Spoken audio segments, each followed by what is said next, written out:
வணக்கம் மக்களே. இந்த மாதிரி அவடுகளை பார்த்துக்கிறீங்கன்னா என்னடா கெலாக்ஸ் கொண்டு வந்து காட்டுறாங்கன்னு நினைக்காதீங்க. இது அவளு, சிறுதானிய அவளுங்க. கோதுமை, வரகு, சாமை, இன்னும் நிறைய பெயர் உள்ளது இருக்குது. நீங்கள் சிறுதானிய கடையில் போனீங்கன்னு கேட்டிங்கன்னா சொல்லுவாங்க. இது எப்படி செய்கிறதுனா 100 கிராம் வாங்குங்க, மேகிக்கு பொதுவாக வாங்கி நல்லா கழுவுங்க. கழுவி ஃபேனில் வைங்க. உணர்ந்த கடைசியில் அப்படியே உப்புமா செஞ்சுருங்க. உப்புமா எப்படி செய்யணுமோ அந்த மாதிரி செஞ்சுருங்க.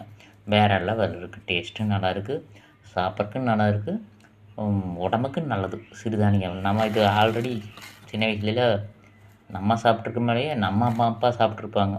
அப்போ இதுதானே ஸ்நாக்ஸே கேட்டாங்களா. இதெல்லாம் அப்படியே வெறும் இதை சாப்பிடும்போது நல்லாயிருக்கு. பார்த்துக்குங்க. வாரத்தில் 1 நாள் 2 நாள் நைட் நேரத்தில் பெரியவங்களுக்கோ குழந்தைகளுக்கோ செஞ்சு கொடுங்க. நீங்களும் சாப்பிடுங்க. உடம்புக்கு நல்லது, ஹெல்த்தியாக இருக்குது. சிறுதானிய கடையில் கேட்டு என்ன பெனிஃபிட்னு தெரிஞ்சுக்கோங்க. நன்றி.